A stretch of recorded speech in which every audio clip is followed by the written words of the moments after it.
যদি তৃতীয় একটা নামও আপনি আবিষ্কার করতে পারেন, রাজনৈতিক দলগুলো যদি তাতে একমত হন, তাতে কিছুই যায় আসে না।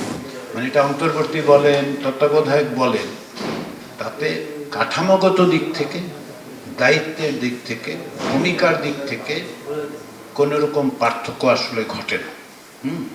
ফলে যদি এটা রাজনৈতিক দলগুলোর আলাপ আলোচনার সময় প্রথম প্রশ্ন যেটা নীতিগত প্রশ্ন, যে একটি সরকার, নির্বাচিত সরকারের মেয়াদ পূর্ণ হওয়া অথবা যে কোনো কারণে সংসদ ভেঙে যাওয়ার ফলে যদি একটা নির্বাচিত সরকার যদি না থাকে, তাহলে নির্বাচন অর্গানাইজ করার জন্য কারা দায়িত্ব থাকে?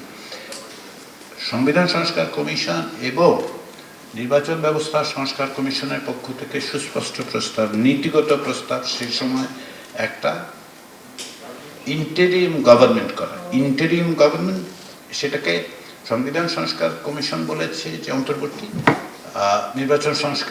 নির্বাচন ব্যবস্থা সংস্কার কমিশন বলেছে তত্ত্বাবধায়ক। যে কোনো একটা নাম হলেই হয়, তাতে কিছু যায় আসে না, পার্থক্য করতে না। সময়ের ক্ষেত্রে একটা পার্থক্য আছে।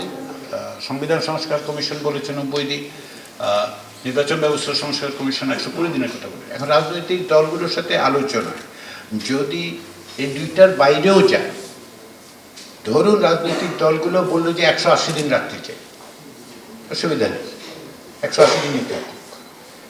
নীতিগতভাবে যদি একমত হওয়া যায়, কাঠামোগত দিক থেকে যদি একমত হওয়া যায়, সময়ের ক্ষেত্রে যদি আলাপ আলোচনার মধ্য দিয়ে 90, 120, 180, তাতে কিছুই যায় আসে।